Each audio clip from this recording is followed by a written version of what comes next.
এ কি শিয়াল পণ্ডিত ভাই, তুমি এটা কি করলে? তুমি আমার ডিমগুলো খেয়ে ফেললে। আমার ডিমগুলো এভাবে খেয়ে ফেললে কেন? এই রে, এই টুনি পাখি তো আমার ডিম খাওয়া দেখে ফেললো। এখন অন্য পাখিদের ডেকে এনে আমার 12টা বাজিয়ে ফেলবে। তার থেকে ভালো আগে ভাগে এখান থেকে কেটে পড়ি। এই বলে শিয়াল সেখান থেকে দৌড়ে পালিয়ে গেল। হায় হায়, এ কি সর্বনাশ হলো! এই পাজি শিয়াল পণ্ডিত আমার ডিমগুলো খেয়ে ফেললো। কোথায় ওই দুষ্ট পাজি শিয়াল? ওকে তো আমি ছাড়বো না। ও আমার ছেলেকে মেরেছে। ওর এত বড় সাহস যে জঙ্গলে রাজার ছেলের গায়ে হাত দেয়। ওকে তো আজ আমি ফাঁসিতে ঝুলিয়ে মারবো। কোথায় গেল সেই পাজি শিয়াল? যাই ওই দিকটাতে খুঁজে দেখি। এই বলে সিংহ মহারাজ শিয়ালকে খুঁজতে চলে গেল। আরে আরে, ওটা টুনি পাখি না? টুনি পাখিটা ওখানে এভাবে কান্না করছে কেন? যাই তো দেখি ব্যাপারটা কি।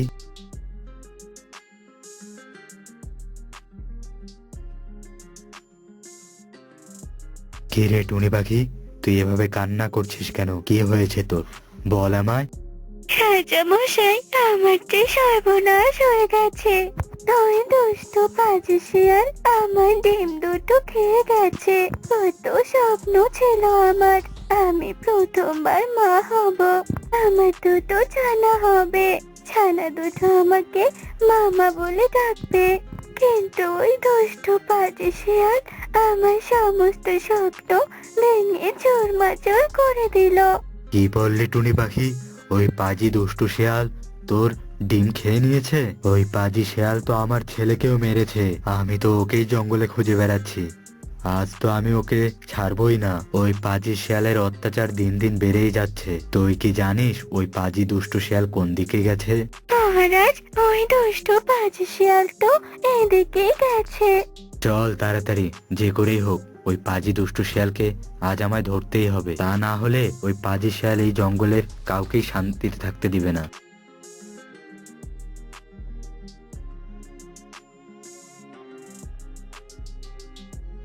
কিরে টুনি, ওই পাজি দুষ্টু শিয়ালকে কোথাও দেখতে পেলাম না। এখন যদি ওকে না পাই তাহলে কি হবে বল? সিংহ মামা যখন টুনিকে এসব কথা বলছিল, তখন পাশের গাছে বসেছিল কাকলি নামের একটি কাক। কাকলি কাক আর ওই দুষ্টু শিয়ালের মাঝে ছিল গভীর বন্ধুত্ব। এই ব্যাপার সিংহ মহারাজ মনে হচ্ছে ওই শিয়ালকে নিয়ে কিছু একটা বলছে মনে হয়। কান পেতে আড়াল থেকে বিষয়টা শুনতে হচ্ছে। মহারাজ, ওই দুষ্টু পাজি শিয়াল পালিয়ে কোথায় যাবে? এই জঙ্গলেই তো আছে। চলুন, ভালো করে খুঁজলেই পাবো। চল চল, যে করেই হোক ওকে আমায় ধরতেই হবে। ওকে ধরতে না পারলে যে আমার শান্তি নেই। ও আমার রাতের ঘুম কেড়ে নিয়েছে। আমার ছেলের গায়ে আমি কখনো নিজেই হাত দেইনি। ওই দুষ্ট পাজি শিয়াল আমার ছেলেকে মেরেছে। আমি তো ওকে ছাড়বো না। এই বলে সিংহ মহারাজ ও টুনি আবারও দুষ্ট শিয়ালকে খুঁজতে থাকে। আরে আরে, সিংহ মহারাজ দেখছি শিয়াল ভাইকে ধরতে যাচ্ছে। যদি একবার সিংহ মহারাজ শিয়াল ভাইকে ধরতে পারে, তাহলে তোর 12টা বাজিয়ে ছাড়বে। তাড়াতাড়ি যাই, এই খবরটা শিয়াল ভাইকে দিয়ে আসি। এই বলে কাকলি কাক সেখান থেকে উড়ে চলল শিয়ালের কাছে। যেতে যেতে পথে পূর্ণিমা রাতে চাঁদ উঠেছিল গগনে। হেই হেই, দেখা হয়েছিল তোমাতে আমাতে, কি জানি কি মহালগনে। হেই, চাঁদ উঠেছিল গগনে।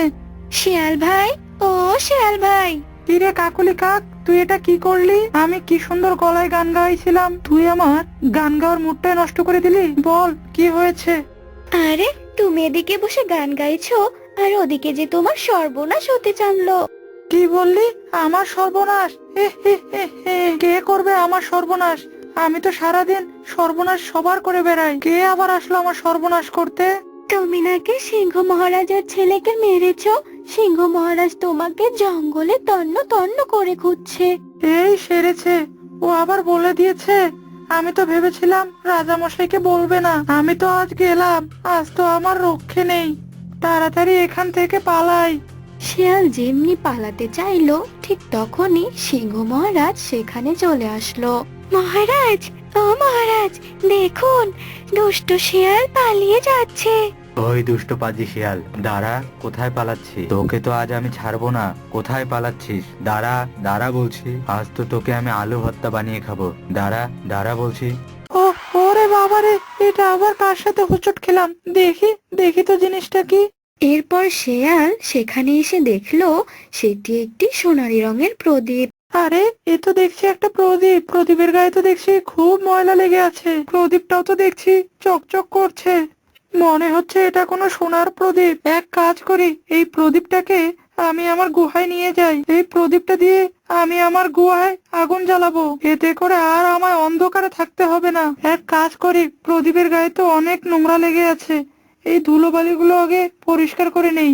এই বলে যেই না শিয়াল প্রদীপটিতে ঘষা মারলো, অমনি প্রদীপের ভেতর থেকে অনেক জোরে আওয়াজ করে একটি দৈত্য বেরিয়ে এলো।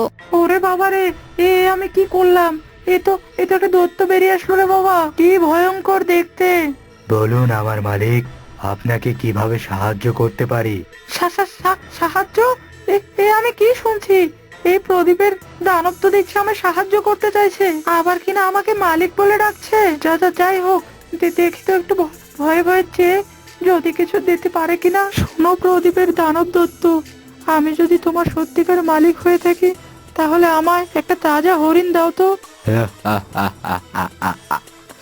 সামান্য একটা হরিণ চাইলেন মালিক? আপনি চাইলে তো আমি এই পৃথিবীর সমস্ত শিকার আপনার সামনে এনে হাজির করতে পারতাম।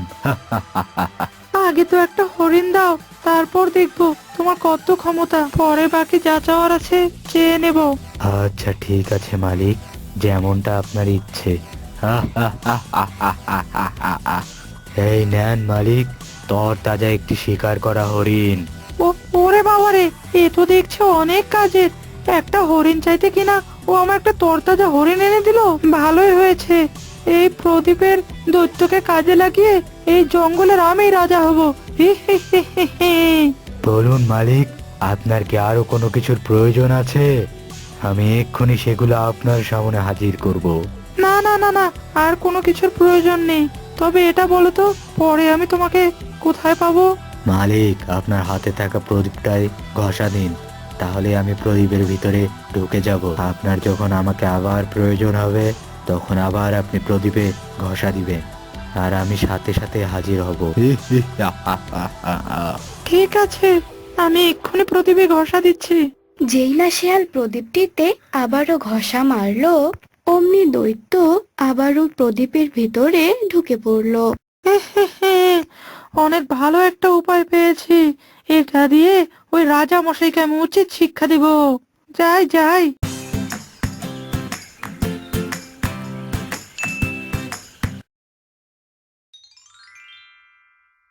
বাবা হরেক রকম পাগল দিয়া মিলাইছে মেলা, ওরে হরেক রকম পাগল দিয়া মিলাইছে মেলা।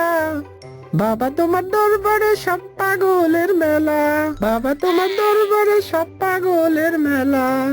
আহ, কি শান্তিতে দিন কাটছে। সারাদিন ঘোরাফেরা করি আর সন্ধ্যাবেলা মায়ের হোটেলে যে খাবার খাই। এমন সুখের জীবন কয়জনের বা হয়? এসব বলতে বলতে বল্টু শিয়াল তার বাড়িতে চলে গেল।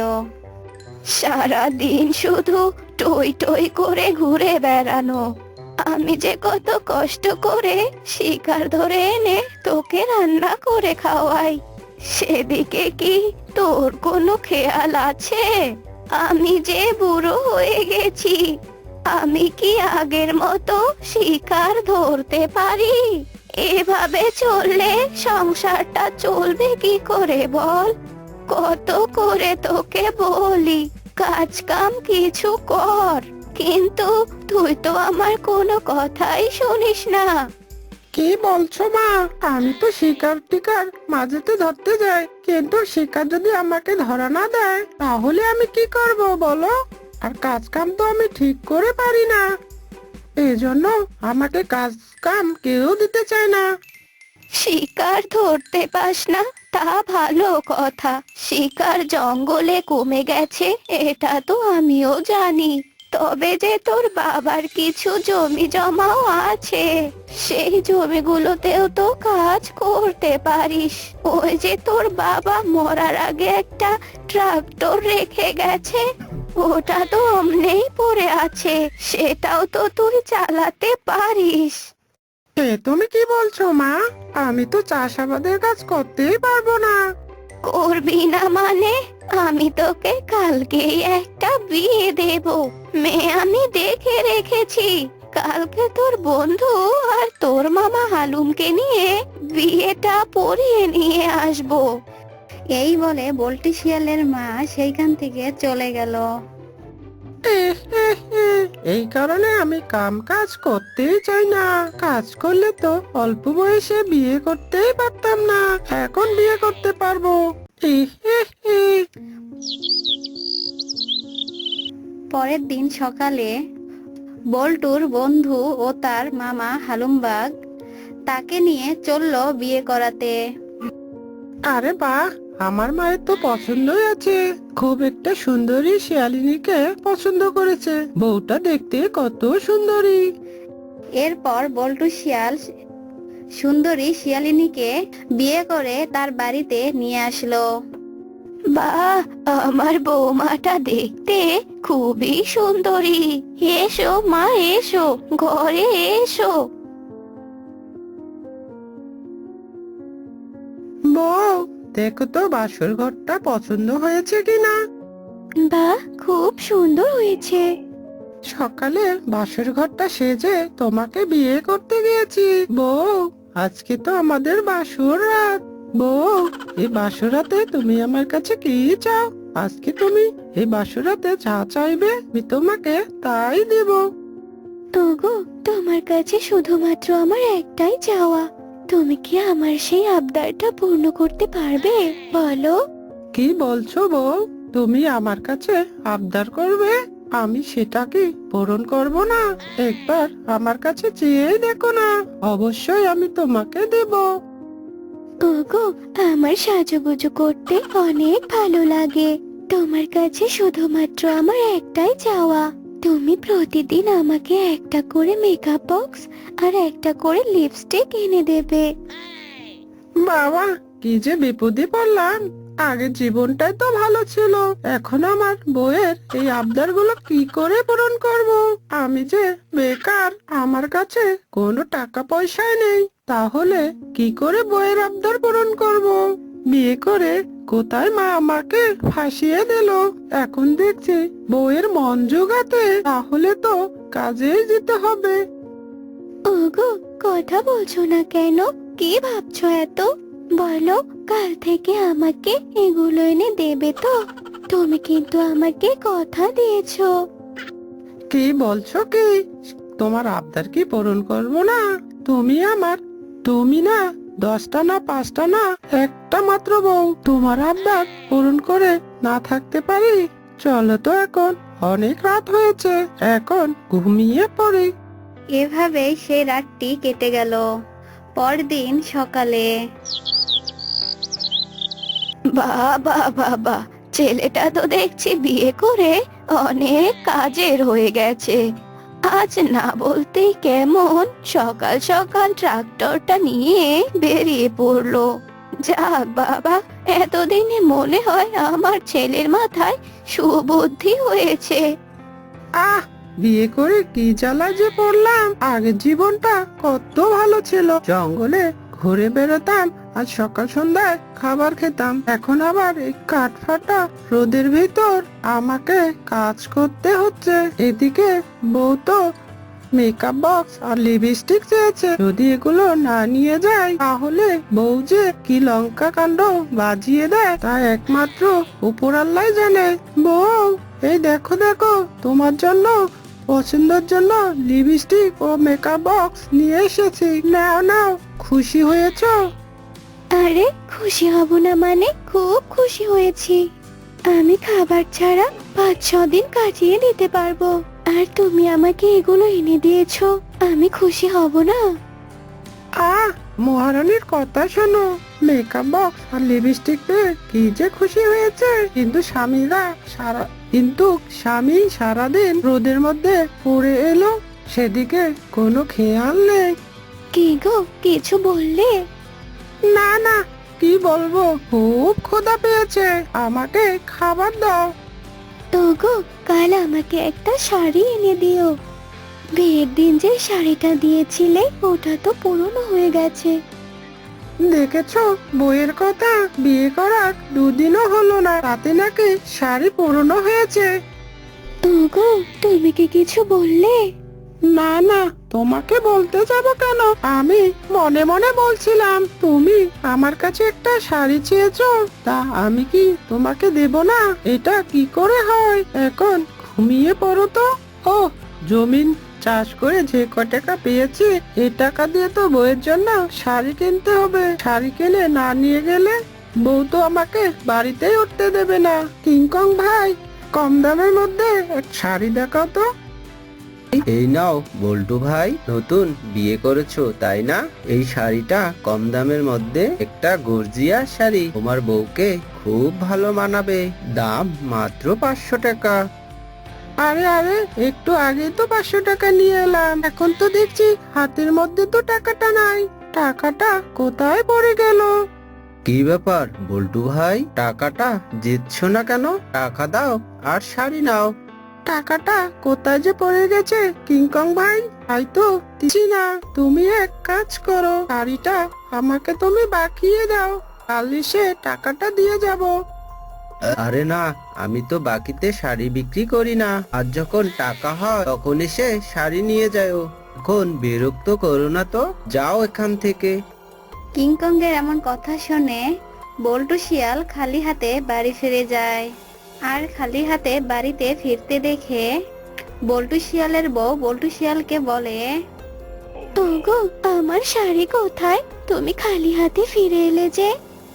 বউ, আজকে আমি শাড়ি আনতে পারিনি, যে টাকা রোজগার হয়েছিল তা যেন কোথায় হারিয়ে গিয়েছে। শাড়ির দোকানে যেয়ে খালি হাতে ফিরে এসেছি। কি বলছো? তুমি আমাকে শাড়ি কিনে দিতে চেয়েছিলে আর শাড়ি না নিয়ে খালি হাতেই ফিরে এলে? হ্যাঁ হ্যাঁ, দিতে চেয়েছি, তাকে এখনই দিতে হবে। আগে তো আমাকে ঘরে ঢুকতে দাও, সারাদিন কত না খাটাখাটি করে এসেছি। আগে তো স্বামীকে আদর যত্ন করো, তা নয় সোজা এসে আবদার করছো। রাগ করছো কেন? তুমি তো আমাকে বাসর রাতে বলেছিলে আমি যা চাইবো তুমি আমাকে তাই এনে দেবে। দূর সরো তো এখান থেকে। এরপর বল্টু শিয়াল ধাক্কা দিয়ে তার বউকে সরিয়ে দিল। আর বল্টু শিয়ালের বউ ধাক্কা খেয়ে সোজা ট্রাক্টরের উপর পড়ে গেল। আর ধাক্কা খেয়ে মাথা ফেটে বল্টু শিয়ালের বউ সেখানে পড়ে গেল আর সেখানেই মারা গেল। হায় হায়, এটা কি হলো? আমার বউকে আমি মেরে ফেললাম। এইভাবে বেশ কিছুদিন কেটে গেল। এরপর বল্টু শিয়াল বিছানায় শুয়ে আছে। এভাবে বেশ কিছুদিন কেটে গেল। একদিন বল্টু শিয়াল বিছানায় শুয়ে আছে। হি হি হি হি হি, তুই আমাকে মেরে এখানে তো দেখছি ভালোই শান্তিতে ঘুমিয়ে আছিস। আমাকে মেরে তুই শান্তিতে থাকবি? আমি তা হতে দেব না। আমি তো তোমাকে ইচ্ছে করে ধাক্কা দিইনি, তুমি নিজেই পড়ে গেছো। আমি শুধু তোমাকে সরিয়ে দিয়েছিলাম। তুমি তো ট্রাকটার সাথে ধাক্কা খেয়ে মারা যাবে সেটা তো জানতাম না। ইচ্ছে করে মারিসনি, তাতে কি হয়েছে? আমাকে তো মেরেছিস, এখন তোকে আমি আমার সাথে নিয়ে যাব। হি হি হি হি। এখন কি হবে? বউ, তুমি তো সবই জানো, আমি তো ইচ্ছে করে তোমাকে মারিনি, অ্যাক্সিডেন্টে দুর্ঘটনা ঘটে গেছে, আমাকে তুমি ক্ষমা করে দাও। এরপর বল্টু শিয়ালের বউ বল্টু শিয়ালকে নিয়ে উপরে চলে গেল আর বল্টু শিয়ালকে উপর থেকে মাটিতে টুপ করে ফেলে দিল। অত উপর থেকে মাটিতে পড়ে বল্টু শিয়াল সেইখানেই মারা গেল।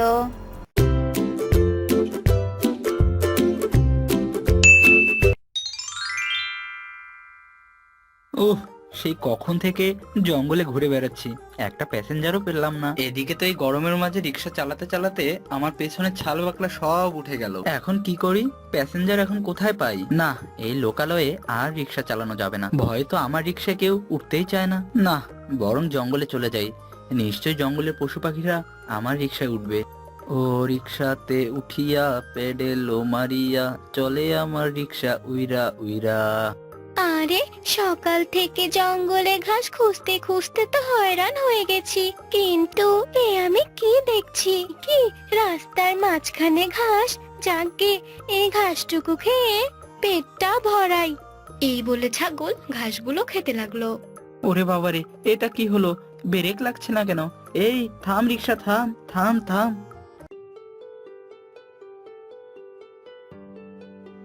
ওরে বাবারে, আজ তো আমি শেষ। ছাগলটা তো ডিগবাজি দিয়ে পড়ে গেল, মনে হচ্ছে মারা গেছে। না, এ এ কি করলাম? আমি তো সর্বনাশ করে ফেললাম। এদিকে তো একটা ভাড়াও মারতে পারলাম না, তার উপর আবার একটা ছাগল মেরে ফেললাম। এখন তো জঙ্গলে সবাই এসে আমাকে রাম কেলান কেলাবে। তার থেকে বরং কেউ দেখার আগে এখান থেকে কেটে পড়ি। শিয়াল যেই না সেখান থেকে পালাতে ধরে, তখনই সেখানে গর্জিলা চলে আসে। এই শিয়াল, কোথায় পালাচ্ছিস? ছাগলটাকে মেরে ফেলে এখন আবার পালিয়ে যাচ্ছিস? ওরে বাবারে, এই গর্জিলাটা আবার কোত্থেকে আসলো? ভাবলাম কেউ দেখার আগে পালিয়ে যাই, এখন তো এই গর্জিলা আমার 12টা বাজিয়েই ছাড়বে। এখন কি করি? আরে না গর্জিলা দিদি, আমি ওই ছাগলটিকে মারিনি। ছাগলটা আগে থেকে এখানে এভাবে পড়েছিল। আমি দেখতে আসছিলাম ছাগলটা মারা গিয়েছে কিনা। তা দেখলাম ছাগলটা মারা গিয়েছে, এই জন্যই চলে যাচ্ছিলাম। তুই আমাকে উল্টাপাল্টা বোঝাচ্ছিস? তুই মারিসনি তো কে মেরেছে? এখানে তো তুই ছাড়া আর কাউকেই দেখতে পাচ্ছি না। আরে এই গর্জিলাটা তো বিশ্বাসই করতে চাইছে না। এখন কি হবে? না, এখানে আর থাকা যাবে না, তাড়াতাড়ি পালাই। এই বলে যেই না শিয়াল রিক্সা নিয়ে পালাতে ধরে, অমনি গর্জিলা তাকে ধরে ফেলে। তোর এত বড় সাহস, তুই ছাগলকে মেরে রিক্সা নিয়ে এখান থেকে পালিয়ে যাবি? তা তো আমি হতে দেব না। কেউ এখন আমি মারবো। এ তো দেখছি নাছর বান্দা, কিছুতেই বুঝতে চাইছে না এখন কি হবে। তবে আমিও শিয়াল পণ্ডিত, এত সহজে হাল ছাড়লে হবে না। বুদ্ধি করে আমাকে এখান থেকে পালাতেই হবে। শোনো গর্জিলা দিদি, তুমি গায়ে গতরে বড় হতে পারো, কিন্তু আমিও কম না। আমি হলাম এই জঙ্গলের কুম্ফু পণ্ডিত। আমার কুম্ফু স্টাইল দিয়ে তোমাকে কুপোকাত করে ফেলবো। তখন মরে গেলে কিন্তু আমাকে কিছু বলতে পারবে না। ওরে বাবারে, এই শিয়ালটা কি বলছে? ও নাকি কম্ফু দিয়ে আমাকে মেরে ফেলবে। বাঁচতে চাইলে তাড়াতাড়ি এখান থেকে পালিয়ে যাই। যে বাঁচলে বাপের না, কে বাঁচলো কে মরলো এটা দেখার আমার সময় নেই। এই বলে গর্জিলাও সেখান থেকে পালিয়ে গেল। কেমন মিথ্যা বলে ওই গর্জিলাকে এখান থেকে তাড়িয়ে দিলাম। যাই যাই, এখন রিক্সা নিয়ে তাড়াতাড়ি এখান থেকে চলে যাই। কি বাঘিনী মামি, এখানে দাঁড়িয়ে সময় নষ্ট করছো? ওঠো আমার রিক্সায়। পঙ্খিরাজ ঘোড়ার মতো রিক্সা চালিয়ে তুমি যেখানে নামতে চাও সেখানে নামিয়ে দেব। তাই নাকি শিয়াল? তুই আমার গন্তব্যে আমাকে পৌঁছে দিবি? ঠিক আছে ঠিক আছে, চল তাড়াতাড়ি আমার গুহায় নিয়ে যা। এই বলে শিয়াল বাঘিনীকে নিয়ে বাঘিনীর গুহার দিকে চললো। ওই রিক্সাতে উঠিয়া পেট্রোল মারিয়া চলে আমার রিক্সা উইরা উইরা। এই শিয়াল, থাম থাম, এটাই আমার গুহা। ওরে বাবারে, রিক্সা তো কিছুতেই থামছে না, মনে হচ্ছে ব্রেক ফেল হয়ে গেছে। থাম রিক্সা, থাম থাম থাম। ওরে বাবারে, গেলাম রে গেলাম, কোমরটাই বুঝি ভেঙে গেল রে। উফ, আর উঠতে পারছি না। আরে গুহার বাইরে কিছু একটা শব্দ করলো মনে হয়, যাই তো গিয়ে দেখি কে এমন শব্দ করলো। আরে আরে বাঘিনী, তোমার কি হয়েছে? তুমি এখানে এভাবে পড়ে আছো কেন? কি এমন হলো? আর বলো না স্বামী, আমি জঙ্গলের রাস্তায় দাঁড়িয়েছিলাম, তখন এক শিয়াল এসে আমাকে বলল ও নাকি ওর রিক্সায় করে আমার গন্তব্যে পৌঁছে দেবে। তারপর ওর রিক্সায় উঠলাম, আর ও আমাদের গুহার সামনে এসে ওর রিক্সার ব্রেক ফেল করে গাছের সঙ্গে লাগিয়ে দিল। তারপর আমি ছিটকে মাটিতে পড়ে গিয়েছি। মনে হচ্ছে কোমরটা ভেঙে গেছে রে, আর উঠতে পারছি না। কি ওই দুষ্ট পাজি শিয়ালের এত বড় সাহস আমার বউকে কষ্ট দিয়েছে? আজ তো আমি ওকে ছাড়বই না, ওকে লাঠি পেটা করব। এরপর হালুম বাঘ একটি লাঠি নিয়ে গিয়ে শিয়ালকে মারতে লাগলো। ওরে বাবারে, গেলাম রে গেলাম, মনে হচ্ছে আজ প্রাণটা এখানে চলে যাবে। ওরে বাবারে, তাড়াতাড়ি পালাই পালাই এখান থেকে। ওরে বাবারে, বড় বাছা বেঁচে গেলাম। একে তো রিক্সা থেকে পড়ে প্রচন্ড ব্যথা, তার উপর ওই হালুমবাগ যে পিটান পিঠালো রে বাবা, ব্যথায় তো আমার কোমরটা একেবারে ভেঙে গেছে মনে হয়। না, এই রিক্সা আর চালাতেই পারবো না। এই রিক্সার জন্য আজ আমায় এত ঝামেলায় পড়তে হয়েছে। এই অকাজে রিক্সা যে কোনো একটা গর্তের মাঝে আমি ফেলে দিব, যেন কেউ আর এই অভিশপ্ত রিক্সাটাকে খুঁজে না পায়। এরপর শিয়াল রিক্সা নিয়ে খুঁজতে লাগলো কোথায় রিক্সাটা ফেলে দেওয়া যায়। এই তো এখানে একটা গর্ত পেয়েছি, এই গর্তে রিক্সাটা ফেলে দেই। যত নষ্টের কারণ এই রিক্সাটা, এর জন্য আমাকে আজ সকাল থেকে গণপিটুনি খেতে হলো। একবার এক ছাগলকে মেরে অল্পের জন্য ওই গরিজেলার হাত থেকে বেঁচে গেছি, তারপর আবার ওই হালুমবাগের স্ত্রীকে রিক্সা থেকে ফেলে দিয়ে তার হাতে গণপিটুনি খেলাম। কোনো মতে প্রাণটা বাঁচিয়ে পালিয়েছিলাম। এরপরে এই রিক্সার জন্য আরো বড় বিপদে পড়তে পারি, না জানি আমার প্রাণটাই হারাতে হয়। যাক গিয়ে প্রাণটা হারানোর আগেই এই রিক্সাটা এই গর্তে ফেলে দেই। এই বলে শিয়াল তার রিক্সাটা গর্তের ভিতরে ফেলে দিল। কিন্তু শিয়াল জানতো না যে ওই গর্তের ভিতরে কিংকং ছিল। রিক্সাটা গিয়ে সোজা কিংকং এর মাথার উপরে পড়লো। ওরে বাবারে, ওরে বাবা, কি পড়লো মাথায়? মনে হচ্ছে মাথাটা ফেটে গেল গো। দেখি তো উপরে গিয়ে কে এমন কাজ করলো। ওই দুষ্ট পাজি শিয়াল, তাহলে তুই এই রিক্সাটা গর্তের ভেতরে ফেলে দিয়েছিস? আজ তো তোকে আমি ছাড়বই না, আজ তো তুই গেলি। ওরে বাবারে, এ কোন বিপদে পড়লাম! এই রিক্সাটা তো দেখছি আমার পিছুই ছাড়ছে না, যেখানে এটা নিয়ে যাচ্ছি সেখানেই বিপদে পড়ছি। এই গর্তের ভিতরে যে কিংকং ছিল সেটাকে আমি জানতাম, আজ তো মনে হয় আমি গেলাম।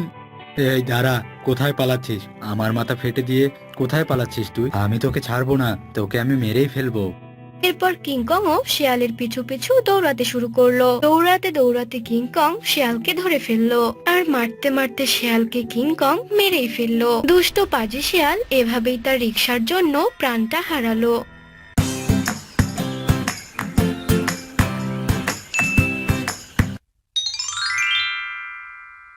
এক জঙ্গলে শেফালি নামের এক শিয়ালিনী বাস করত। শেফালি শিয়ালিনীর স্বামী বল্টু শিয়াল অনেক বছর আগেই মারা গেছে। শেফালি শিয়ালিনীর একটি মেয়েও ছিল, তার নাম ছিল টিনা। শেফালি শিয়ালিনী তার বাড়ির সামনে ফাঁকা জায়গায় ড্রাগন চাষ করত, আর সেই ড্রাগন ফল বাজারে বিক্রি করেই সে তার সংসার চালাতো। মা, আজ ড্রাগন ফল নিয়ে বাজারে যাবে না? বেলা তো অনেক হয়েছে। হ্যাঁ রে মা, যাবো। তুই আগে তাড়াতাড়ি করে খাবারগুলো খেয়ে নে। মা, আমি খাবার খাবো, তুমি খাবে না? হ্যাঁ রে মা, আমিও খাবো। দুই মামে মিলে একসাথেই খাবো। এরপর তারা দুই মামে মিলে খাবারগুলো খেতে শুরু করলো। খাবার খাওয়া শেষ করে শেফালি তার মেয়ে টিনাকে বলল, মারে, আমি বাজারে যাচ্ছি ড্রাগন ফল নিয়ে আসতে, আমার অনেক দেরি হবে। তুই বাড়িতেই থাকিস, আর উঠোনের ড্রাগন গাছগুলো পাহারা দিস কেমন? দুষ্ট প্রাণীরা এসে আবার আমাদের ড্রাগন ফলগুলো তুলে নিয়ে যেতে পারে। তুমি চিন্তা করো না মা, তুমি যাও, আমি ড্রাগনের বাগান দেখেই রাখবো। এরপর শেফালি শিয়ালিনী ড্রাগন ফলের ঝুড়ি নিয়ে বাজারে গেল। বাজারে যেতেই তার ড্রাগন ফল কেনার জন্য হিড়িক লেগে গেল। শেফালি দিদি, আমাকে 1 কেজি ড্রাগন দাও। ও শেফালি দিদি, আমাকেও 1 কেজি ড্রাগন ফল দাও। শেফালি দিদি, আমাকেও 5 কেজি ড্রাগন দাও। দিচ্ছি গো, দিচ্ছি। আমি এক এক করে যার যত ড্রাগন ফল লাগবে দিচ্ছি। শেফালি শিয়ালিনী যেখানে ড্রাগন ফল বিক্রি করত, তার পাশেই হালিমা নামের এক বাঘিনী ড্রাগন ফল বিক্রি করত। কিন্তু হালিমা বাঘিনীর ড্রাগন ফল কেউই কিনতে চাইতো না। এতে করে হালিমা বাঘিনী শেফালি শিয়ালিনীর উপর হিংসে করত। দেখেছো দেখেছো, আমি কখন থেকে বাজারে বসে আছি, এখন পর্যন্ত আমি 1 কেজি ড্রাগন ফলও বিক্রি করতে পারলাম না। আর ওই শেফালি শিয়ালিনী আসা মাত্রই ও ড্রাগন ফল কেনার জন্য সবাই কেমন লাইন ধরে আছে। হ্যাঁ, এভাবে আর জঙ্গলে ড্রাগন ফলের ব্যবসা করা যাবে না। যতদিন না পর্যন্ত আমি ওই শেফালি শিয়ালিনীকে তাড়াতে পারছি, ততদিন আমার শান্তি নেই। এবার আমাকে একটা বুদ্ধি বের করতেই হবে। সেদিনের মতো শেফালি শিয়ালিনী তার সব ড্রাগন ফল বিক্রি করে বাসায় চলে গেল। আর সে চলে যাওয়ার পর হালিমা বাঘিনী বলল, যা যা, আজকেই তো ড্রাগন ফল বিক্রি করার শেষ দিন। এরপর থেকে তুই আর ড্রাগন ফল বাজারেই আনতে পারবি না। হা হা হা, কি করে আমাকে ড্রাগন ফল বিক্রি করতে হবে তার উপায় আমি পেয়ে গেছি। এরপর হালিমা বাঘিনী শহরে চলে যায়। তারপর হালিমা বাঘিনী শহর থেকে ড্রাগন ফল বড় করার মেডিসিন নিয়ে আসে, আর তারপর সেগুলো ইনজেকশনের মাধ্যমে ড্রাগন ফলে পুশ করে। কিন্তু অবাক করা কাণ্ড, মেডিসিনগুলো ড্রাগন ফলে পুশ করা মাত্রই ড্রাগনগুলো অনেক বড় হয়ে গেছে, আর দেখতেও অনেক সুন্দর হয়ে গেছে। হা হা হা হা, আমার ড্রাগন ফলগুলো এখন কত বড় হয়ে গেছে, আর দেখতে কত সুন্দর আর তরতাজা লাগছে। হা হা হা হা, এখন আর কেউই ওই শেফালির কাছ থেকে ড্রাগন ফল কিনবে না, সবাই আমার এই টাটকা ও বড় ড্রাগন ফল কিনবে। হা হা হা হা, আমি ওই ড্রাগন ফল বিক্রি করব, আর ওই শেফালি চেয়ে চেয়ে দেখবে আর জ্বলে পুড়ে মরবে। এদিকে শেফালি শিয়ালিনী তার ড্রাগন ফল নিয়ে যেই না বাজারে এলো, কেউ সেদিন শেফালি শিয়ালিনীর ড্রাগন ফল কিনতে চাইলো না। সবাই সেদিন হালিমা বাঘিনীর তরতাজা ড্রাগন ফল কিনতে লাগলো। আরে, কেউ আমার থেকে ড্রাগন ফল কিনছে না কেন? সবাই তো দেখছি ওই হালিমা বাঘিনীর দোকানে ভিড় জমিয়েছে। এই যে গর্জিনা দিদি, কালই তো তুমি আমার কাছ থেকে 5 কেজি ড্রাগন ফল নিয়ে গেলে, আজ তবে কি হলো? সবাই দেখছি ওই হালিমা বাঘিনীর দোকানের সামনে ভিড় জমিয়েছে। শিয়ালিনী, আমরা এখন কেউ আর তোমার থেকে ড্রাগন ফল কিনবো না। ওই দেখো দেখো, হালিমা বাঘিনীর ড্রাগন ফলগুলো দেখতে কত বড় আর কত সুন্দর তরতাজা। অমন ড্রাগন ফল না নিলে কি হয় বলো? তোমার এই এমন ছোট ছোট ড্রাগন ফল নিয়ে আমরা কি করব বলো? এরপর কিছু সময়ের মধ্যে হালিমা বাঘিনীর সব ড্রাগন ফল বিক্রি হয়ে গেল, আর শেফালি শিয়ালিনী হা করে চেয়ে চেয়ে দেখলো। শেফালিনীর এমন চুপচাপ বসে থাকা দেখে হালিমা বাঘিনী মনে মনে বলল, আমিও ওইভাবে হা করে অনেক চেয়েছিলাম তুই আমার সামনে ড্রাগন ফল বিক্রি করতি, আর আমি সেটা চেয়ে চেয়ে দেখতাম আর আফসোস করতাম। এরপর শেফালি শিয়ালিনী তার সমস্ত ড্রাগন ফল নিয়ে বাড়িতে ফিরে এলো। কি হলো মা, আজ সব ড্রাগন ফল নিয়ে বাসায় ফিরে এলে যে? তুমি আজকে ড্রাগন ফল বিক্রি করোনি নাকি মা? মারে, আজ আমার কাছ থেকে কেউই ড্রাগন ফল কিনেনি, আজ সবাই ওই হালিমা বাঘিনীর কাছ থেকে ড্রাগন ফল কিনেছে। কি বলছো কি মা? সবাই তো আগে আমাদের কাছ থেকে ড্রাগন ফল কিনতো, কেন সবাই ওই হালিমা বাঘিনীর কাছ থেকে ড্রাগন ফল কিনলো? জানি না রে মা, আর হঠাৎ করে ওই হালিমা বাঘিনীর ড্রাগন ফলগুলো এত বড় হলো কি করে? আগে তো ছোট ছোট পচা পচা ড্রাগন ফল বাজারে নিয়ে আসতো। যে করেই হোক এই রহস্য আমাকে বের করতেই হবে। এরপর শেফালি শিয়ালিনী তার মেয়ে টিনাকে নিয়ে ড্রাগন ফলের বাগানে চলে গেল, আর হালিমা বাঘিনীর জমিতে গিয়ে দেখলো তার ড্রাগন ফলগুলো ছোটই রয়েছে। আরে, এই ড্রাগন ফলগুলো তো ছোট, তাহলে এত বড় বড় ড্রাগন ফল কি করে বাজারে নিয়ে গেল? হ্যাঁ, ওই দেখো দেখো, হালিমা বাঘিনী এদিকেই আসছে, আর দেখো ওর হাতে কত বড় একটা ইনজেকশন। আরে আরে, হালিমা বাঘিনী এত বড় ইনজেকশন দিয়ে কি করে? ব্যাপারটা তো দেখতে হচ্ছে। চল মা, আমরা ওই ঝোপের আড়ালে গিয়ে লুকিয়ে পড়ি। এই বলে শেফালি শিয়ালিনী ও তার মেয়ে টিনা ঝোপের আড়ালে লুকিয়ে পড়লো। হালিমা বাঘিনী তার জমিতে এসে তার ছোট ছোট ড্রাগন ফলগুলোতে ইনজেকশন পুশ করতে লাগলো।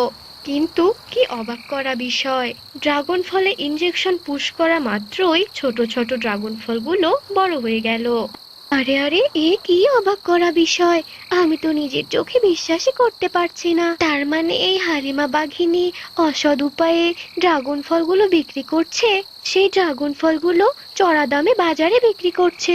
এই মেডিসিন দেওয়া ড্রাগন ফল খেলে তো সবাই অসুস্থ হয়ে পড়বে। না না, এই হালিমা বাঘিনীর কুকীর্তির কথা জঙ্গলের সবাইকে বলতে হবে। এই বলে শেফালি তার মেয়ে টিনাকে নিয়ে চলে গেল। আর এদিকে হালিমা বাঘিনীর ড্রাগন ফল খেয়ে গ্রামের অনেক বাচ্চারা মারা গিয়েছে। আর জঙ্গলের সব বাচ্চারা মারা যাওয়ার কারণে সবাই দল বেঁধে হালিমা বাঘিনীর গুহায় এসেছে। এই এই হালিমা বাঘিনী, বেরিয়ে আয় বলছি। তুই আমাদের কি সর্বনাশ করেছিস? তোর ড্রাগন ফল খেয়ে আমাদের সবার বাচ্চা মারা গিয়েছে। তোমরা কি বলছো? আমার ড্রাগন ফল খেয়ে তোমাদের বাচ্চা মারা যাবে কেন? তোমাদের বাচ্চারা হয়তো অন্য কোনো রোগে মারা গিয়েছে, আমার ড্রাগন ফল খেয়ে মারা যায়নি, বুঝেছো? হালিমা বাঘিনী যখন এসব কথা বলছিল, তখনই সেখানে শেফালি শিয়ালিনী ও তার মেয়ে টিনা চলে আসে। শোনো সবাই, এই হালিমা বাঘিনী মিথ্যে বলছে। এই হালিমা বাঘিনীর ফল খাওয়ার কারণে তোমাদের বাচ্চা মারা গেছে। বিশ্বাস না হলে তোমরা সবাই ওর ঘরের মধ্যে ঢোকো আর দেখো ওর ঘরে বড় একটা ইনজেকশন রাখা আছে। ওই ইনজেকশনে মেডিসিন ঢুকিয়ে প্রত্যেক দিন ওই হালিমা বাঘিনী ড্রাগন ফলে পুশ করতো, আর তাতে করে ড্রাগন ফলগুলো অনেক বড়, সুন্দর ও তরতাজা হয়ে যেত। আর তোমরা লোভে পড়ে সবাই ওর থেকে ড্রাগন ফল কিনেছো, আর ওই বিষাক্ত মেডিসিন খাওয়ার ফলে তোমাদের বাচ্চা মারা গেছে। কি, ওর এত বড় সাহস! আজ তো ওকে আমরা কেউই ছাড়বো না, ধরো সবাই। এই বলে জঙ্গলের সবাই মিলে হালিমা বাঘিনীকে মারতে মারতে মেরেই ফেললো। তারপর থেকে জঙ্গলের সবাই শেফালি শিয়ালিনীর কাছ থেকে ড্রাগন ফল কিনতো, আর ড্রাগন ফল বিক্রি করে শেফালি শিয়ালিনী তার মেয়ে টিনাকে নিয়ে অনেক সুখে দিন কাটাতে লাগলো।